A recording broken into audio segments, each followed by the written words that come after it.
All right, guys, it's Jahlon, and as you know by now, I stream 3 times a week, Mondays, Wednesdays, Fridays. I do a show called Ashes 101. Spend a lot of my time just talking about Ashes of Creation. On that show, viewers can accumulate 50,000 Twitch points, and they can force me to do a specialized segment.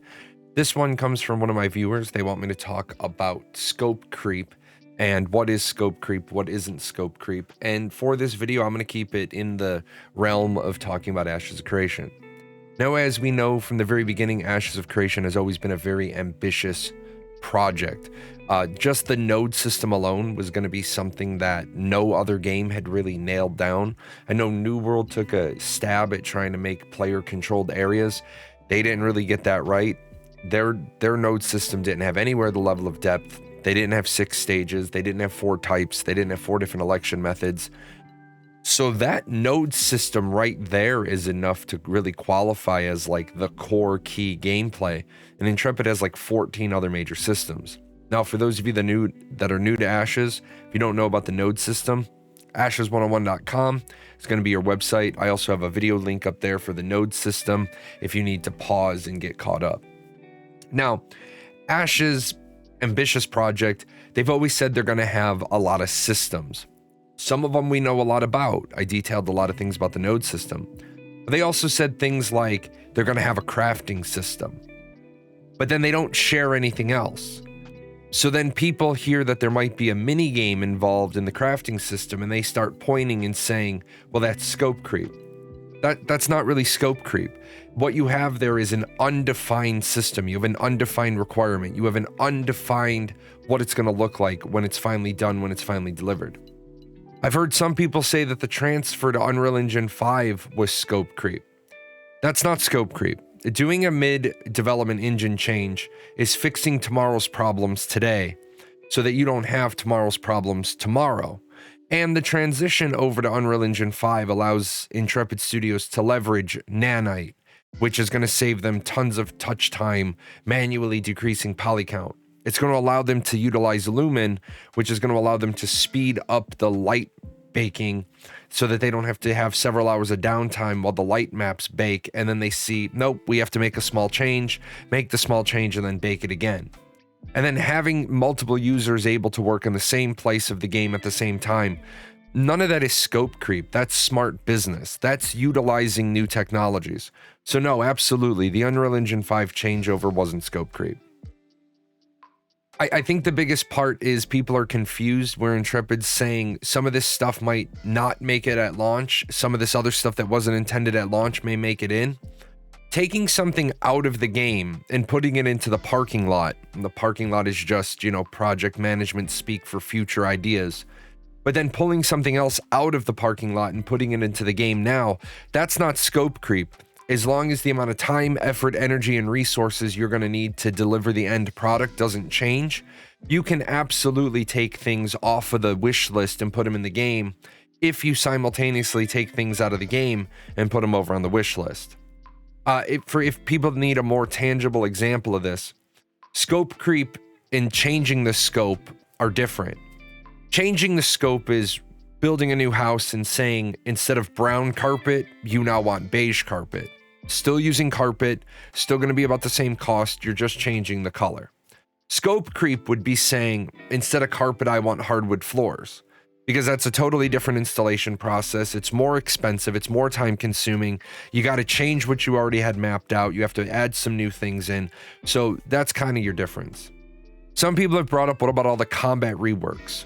That's not scope creep, that's just developing combat. They always wanted combat. Obviously, an MMORPG has to have a combat system. They just haven't really known what they want.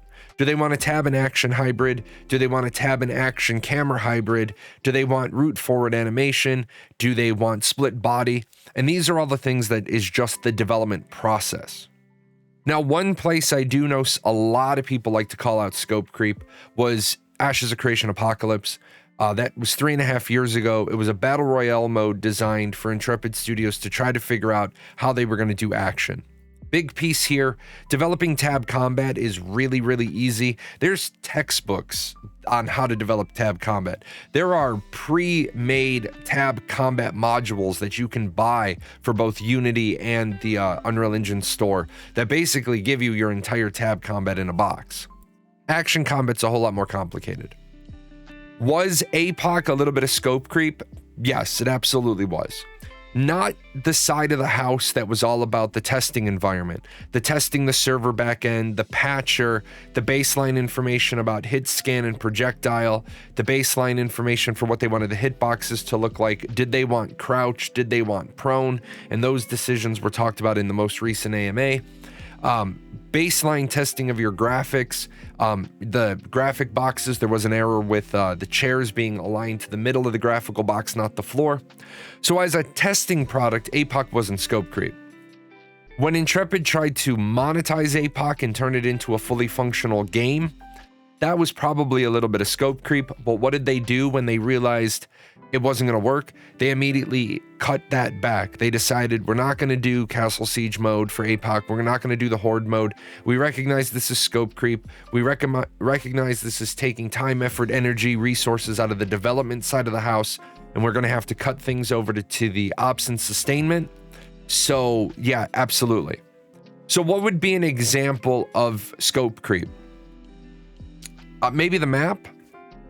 They said that they took the map from being 580 square kilometers total to now just the overrealm part is 1,200 square kilometers. With that said, they increased the map size. That's scope creep. But what they did is they reduced the number of nodes. So now instead of having 103 nodes, you're going to have 85 nodes. See what we're talking about, where if you increase one thing, but you simultaneously decrease another thing, you don't really have scope creep. You just have changes in the scope, changes in the product, changes in the design parameters. I can't really think of anything that would be scope creep for Ashes of Creation. But this is where I want the audience to chime in. If you think that something Intrepid Studios has done is massively scope creep, let's talk about it. Go ahead, leave a comment below so that I can kind of get where other people are seeing like what might be scope creep. Maybe I can convince you that it's not scope creep, or maybe you can convince me that it is scope creep and Intrepid is moving beyond the parameters of their core viable product. With that said, down there you see a very handsome guy in a top hat. That is DJ Jahlon. That is DJ Chibi Jahlon over at PGN Music. I want to give a thank you to everybody. We did get that YouTube channel monetized. If you're a content creator and you need music to listen to on your shows without risks of DMCA strikes or copyright claims, none of my music will do that. If you just like really good music, go ahead and check that out. We just added some EDM sea shanties, some sea shanties, traditional. We've got a lot of Christmas music coming out. And don't forget, I do stream Mondays, Wednesdays, Fridays over on Twitch. If you have a question about Ashes, swing on by. And between now and then, make sure to hit up Ashes 101. It's kind of like your textbook and lecture series for understanding Ashes of Creation. I will see you guys next time.